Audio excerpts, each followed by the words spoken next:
¿Recuerdas cómo en un video anterior hablamos de las palabras de Manuel Marrero, el primer ministro cubano, ante la Asamblea Nacional del Poder Popular en diciembre pasado? Pues Marrero dijo muchas cosas interesantes en ese momento que pasarían en 2025, y una de las más relevantes estuvo relacionada con ETEXA, el monopolio de las telecomunicaciones en Cuba. Se aprobó un grupo de medidas para estimular las exportaciones y los ingresos en divisas de ETEXA. Resumidamente, Marrero dijo que ETEXA necesitaba dólares frescos, más dólares, que tenía que volver a ser un imán para captar divisas desde fuera de Cuba, sobre todo por concepto de recargas desde el extranjero. Y la cosa no ha demorado mucho. Ahora mismo, en enero, tenemos nuevas noticias de ETEXA, noticias casi todas vinculadas con los medios oficiales, donde la empresa ha puesto el parche antes de que la gotera caiga, para asegurarle a los usuarios que se van a mantener los servicios en moneda nacional, porque también se regó la bola de que ETEXA pasaría a ser una empresa que operaría sobre todo en dólares. Pero de inmediato nos aseguran desde ETEXA lo que todos sospechábamos, y aquello que Marrero anunció ante el Parlamento: se vienen cambios significativos para los servicios de Internet en Cuba en 2025, y los dólares, el billete verde del enemigo, será muy importante. Quédate conmigo para que te enteres de todo lo que está pasando y lo que va a pasar. Analizamos los más recientes anuncios de ETEXA, no te lo pierdas.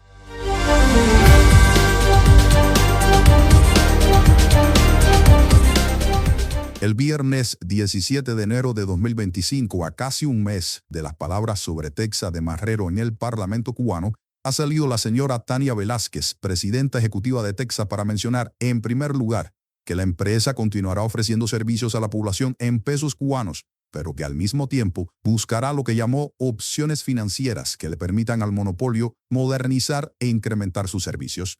Con la retórica habitual para intentar meternos la nueva con vaselina, Velázquez dijo que no se va a renunciar a lo que tenemos hoy. Así lo dijo, lo que tenemos hoy. Y también mencionó que la población continuará disfrutando de los servicios de ETEXA en moneda nacional. Pero justo después dijo que hay que buscar soluciones para que ETEXA vuelva a ser esa maquinita de hacer dinero que fue hace algunos años, buscando el sostenimiento de la empresa. Velázquez, que es muy ladina, utilizó la zanahoria de decir que Cuba se plantea introducir tecnologías como la conexión 5G, que de verdad Cuba va atrasadísima en eso. Pero como justificación dice que no se trata de introducir solo tecnologías nuevas, sino de ser sostenibles. Mucha baba para al final decirnos o sugerirnos que lo que necesitan es dinero de verdad, divisas y no pesos cubanos. La alta funcionaria ofreció datos muy interesantes, y esto de los datos es poco habitual en la política cubana, que suele ser bastante opaca incluso en su sector empresarial. Pues bien, Velázquez informó que el año pasado, en 2024, los ingresos de ETEXA desde el extranjero solo cubrieron, oigan bien, el 10% de lo que necesita el monopolio cubano de las telecomunicaciones. En un video anterior que publicamos te comentamos que ETEXA quiere recuperar el negocio de las recargas internacionales a como sea, porque recuerda que tras el inicio de la tarea ordenamiento, ese negocio se les cayó barranca abajo. ¿Y por qué se les cayó de cabeza este negocio? Te lo explico resumidamente para que me entiendas. Cuando comenzó el ordenamiento, el peso cubano se cayó de la escalera y se devaluó estrepitosamente. Pero ETEXA mantuvo sus precios en moneda nacional, los mismos precios que había mantenido hasta 2021. Mientras en la calle el peso se devaluaba cada día frente al dólar, ETEXA mantuvo el tipo de cambio de 25 pesos por un dólar o un CUC, que recuerda que los CUC después se cambiaron a pesos. Pero la realidad era que en la calle el peso se devaluaba frente al dólar a un ritmo vertiginoso. En resumen, pasado un tiempo bastante breve, a los usuarios de ETEXA en Cuba ya no les convenía tanto la recarga internacional en dólares. Preferían tomar dólares en efectivo, cambiarlos en el mercado subterráneo y con los pesos obtenidos comprarse paquetes de ETEXA en moneda nacional. De esta manera, el monopolio vio perder, poco a poco, el jugoso negocio de las recargas internacionales. La gente dejó de recargar desde el exterior porque había una opción mejor en moneda nacional. Voy a ponértelo, a explicártelo en términos matemáticos para que me comprendas mejor. Si en el pasado las personas preferían que alguien desde el extranjero les pusiese una recarga, digamos, de 20 CUC, o lo que es lo mismo, 500 pesos cubanos al cambio de 25 por 1, porque entonces aprovechaban los bonos que ofrecía ETEXA por la recarga desde el extranjero, cuando pasó el desordenamiento monetario, con esos 20 CUC, con esos 20 dólares, se podían adquirir en el mercado informal más de 6,000 pesos cubanos, según el tipo de cambio, por supuesto, de dólares por pesos en el mercado subterráneo. Y eso era un montón de paquetes de Texa, esos 6,000 pesos. Y a la gente ya no le importaba tanto lo del bono. Es decir, que salía hasta ayer o hasta ahora más negocio recargar paquetes de Texa que recargar desde el exterior. Por eso durante meses Texa se volvió como loca ofreciendo 2 recargas mensuales e incluyendo sus bonos incluso internet ilimitado para recargas internacionales. Nada de eso les funcionó. Pues bien, la presidenta de Texa está diciéndonos ahora que lo que dijo Marrero en diciembre viene muy pronto. Vienen cambios en Texa para buscar divisas que servirán supuestamente para realizar nuevas inversiones tecnológicas, porque Marrero y los altos ejecutivos de Texa han dicho varias veces ya que la falta de cobertura y la situación de la conectividad en Cuba, que es pésima, se debe sobre todo a la falta de inversiones. Y tienen razón en gran parte, es la verdad. Aunque hay una parte importante de cubanos que considera también que el tema de la velocidad de conexión a Internet en Cuba, el hecho de que sea lenta y deficiente, no solo forma parte de problemas de inversiones, sino también de una decisión política. Sobre todo después de visto lo visto en julio de 2021, donde Internet sirvió como catalizador para masificar y extender las protestas en todo el país. Lo que se anunció en diciembre pasado, es que Texa prepara una batería de acciones comerciales para este año 2025, que van a mantener los paquetes de datos de Internet en moneda nacional, pero hasta un límite de consumo que todavía no sabemos dónde estará. A partir de ese límite, los usuarios que quieran más velocidad o más megas de consumo tendrán que pagar en dólares, una moneda en la que nadie cobra en Cuba, una moneda en la que el Estado no paga. Y por supuesto, como la información ha sido dada a cuentagotas, las redes sociales desde diciembre pasado se han llenado de especulaciones y hasta de rumores con supuestas listas donde se especifican los nuevos paquetes de Internet. Estas listas o tablas de nuevos precios de nuevas tarifas de Internet han sido desmentidas en varias ocasiones por la propia Texa. Las declaraciones de la presidenta ejecutiva de Texa ante la prensa de este viernes 17 de enero han servido también para actualizarnos sobre la situación del cable de fibra óptica submarino, el Arimao, supuestamente operativo desde abril de 2023. Pues bien, según estos funcionarios, el cable ha permitido ampliar las capacidades de conexión y diversificar las fuentes de acceso a Internet en Cuba, porque antes solo se dependía del cable ALBA 1, el cable que se estableció hace mucho tiempo en conexión con Venezuela y que generó tantas noticias sobre retrasos y corrupción en su instalación. Pues el cable Arimao tiene una extensión de 2.740 kilómetros. En su instalación intervino la empresa francesa Orange S.A., un operador de telecomunicaciones con vasta experiencia internacional. El cable ahora mismo enlaza a Cuba con la isla caribeña de Martinica y ha permitido, si creemos en los datos que publica Texa, que Cuba triplique la capacidad de conexión registrada en 2021. Estos datos por sí solos son bastante buenos, vistos así, pero en la vida real lo que sabemos es que la conexión en Cuba está de mal en peor, porque obviamente la velocidad de conexión no solo depende de un cable que entra a la isla, sino también del mantenimiento de las múltiples radiobases de datos que existen en el país. De hecho, voy a aprovechar para hacer un paréntesis pequeñito aquí. El otro día fue noticia que La Habana fue considerada el destino turístico con peor conexión de todos los destinos turísticos relevantes en el mundo. Fue un estudio publicado por Olafly que estableció una velocidad de descarga de solo 4,5 megabits por segundo para el Internet por datos móviles en La Habana. Recuerdo que las reacciones de muchos usuarios habaneros a esta noticia fueron hacer capturas de pantalla de la velocidad real de conexión medidas desde sus terminales y que incluso eso demostró que está por debajo de esos 4,5 megabits por segundo. Y Texa lo ha confirmado hace casi nada, esta semana, que usa este cable nuevo submarino, el Arimao, solo hasta ahora en un 80% de su capacidad, pero que las inversiones en la red nacional no han crecido al mismo ritmo que el tráfico. De los 8 millones de líneas móviles activas con que cuenta Cuba, el 95% hoy están habilitadas para acceder a Internet. Un tráfico que no tiene respaldo en las actuales infraestructuras con las que cuenta el país para dar soporte a esa cantidad de conexiones. Y los problemas sobre todo se deben a los constantes y largos y molestos apagones. Al menos así lo dijo Tania Velázquez. Y los datos que dio son realmente escalofriantes.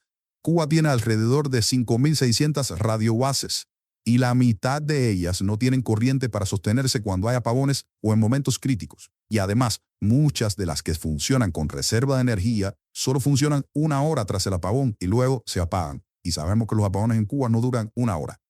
Desde Texas se quejan veladamente de que no han podido invertir en 2024, también porque en Cuba pasa algo. El dinero que gana Texa o que ha ganado Texa en el pasado va a una cuenta centralizada y no es la propia empresa la que decide qué se reinvierte, dónde, cuándo para el crecimiento de la compañía. Es posible que el Estado asigne una parte, sí, pero que otra parte grande de las utilidades de la empresa termine sirviendo para lo mismo. Comprar combustible, un poco de pollo, un poco de azúcar para vender en las bodegas, etcétera, etcétera. Esto de la economía centralizada y supuestamente planificada es uno de los grandes males cubanos y, por supuesto, castiga a las empresas que pueden sacar un poco más la cabeza y llamarse a sí mismas un poco más eficientes que el resto de rémoras que forman el entramado empresarial estatal, donde hay empresas que realmente están subsistiendo simplemente porque el Estado las subsidia y no las deja morir. Y no las deja morir, por supuesto, con el dinero que sacan de otras empresas rentables como Etexa o como el turismo, por ejemplo. Pues bien, seguimos con las declaraciones de Tania Velázquez porque dijo además que el 10% de las radiobases cubanas presenta fallas de hardware. Esto significa que las celdas, bandas base y otros implementos están rotos o enfrentan roturas frecuentes. Son equipos que de verdad se suelen cambiar y reponer con frecuencia en todo el mundo, pero en Cuba no hay dinero para hacer eso. La directiva dijo que en 2024 la empresa Etexa no recibió ni equipos ni piezas de repuesto para hacer nada, para hacer ningún cambio. Es muy fuerte ese dato, mi gente. Otro dato interesante fue que cerca del 76% de los terminales en Cuba, es decir, de los teléfonos y dispositivos con los que las personas se conectan a Internet o soportan la señal 4G. Los comentarios en redes sociales a estos datos dichos por Etexa no se han hecho esperar. Muchos apuntan a las críticas a la dolarización parcial, este camino que parece estar iniciándose para poder captar divisas y que introduce un factor extremo de desigualdad en la isla. El Estado cubano pretende usar Etexa como un imán para esos dólares que necesita desesperadamente. Pero las personas, muchos usuarios en redes sociales, recuerdan que utilizar así empresas que podrían ser rentables, quitarles todo el dinero y dejarles muy poco para inversión y crecimiento podría descapitalizarlas. Y un ejemplo más que elocuente lo tenemos en el antiguo Ministerio de la Industria Azucarera, que ya no produce ni guarapo. Cuba utiliza tecnología obsoleta para casi todo, también en Etexa. Sin embargo, los precios son elevados incluso en comparación con países del área latinoamericana. Es el intento del Estado de sacar todo el dinero que pueda para cubrir pérdidas en otras industrias y empresas quebradas, o para intentar acumular ahora el dinero que necesitan, por ejemplo, para reparar el sistema eléctrico nacional, que requiere de una inversión multimillonaria que han postergado por años. Ha pasado con el turismo y también pasa y pasará con Etexa. Ya veremos cómo se implementa todo esto de los precios en dólares para los paquetes de datos de Etexa, pero lo que sí podemos asegurar ya es que esta pretensión de obtener dólares a toda costa se traduce simplemente en la intención de expoliar un poco más a las familias cubanas y a los emigrados cubanos que sostienen a sus familias en Cuba. Es la pretensión de obtener dinero de las mismas fuentes de siempre, apretándole un poquito más la teta a la vaca de la emigración cubana. Etexa obtiene ingresos significativos por concepto de recargas internacionales, o los ha obtenido en el pasado, aunque las cifras exactas no son públicas. En 2019, por ejemplo, se estimó que la empresa podría haber ganado más de 7 millones de divisas extranjeras, principalmente dólares y euros, en tan solo 18 días por recargas desde el exterior. Saquen ustedes la cuenta de cuánto recibirían en ese año. Esta estimación se basó en el análisis de los números de transacciones de las recargas realizadas.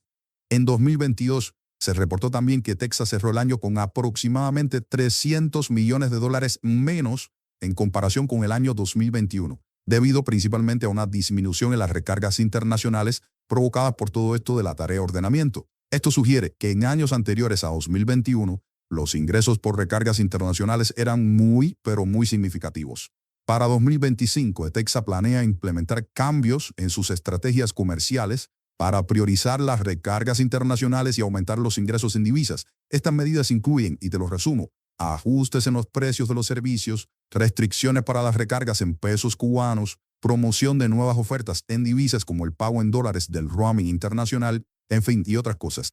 Aunque las cifras exactas no se han hecho públicas, es evidente que las recargas internacionales representan una fuente importante de ingresos en divisas para Etexa, y eso quiere decir para el país, crucial para el desarrollo tecnológico de la empresa, o supuestamente debería serlo, y la inversión en infraestructura de telecomunicaciones en Cuba.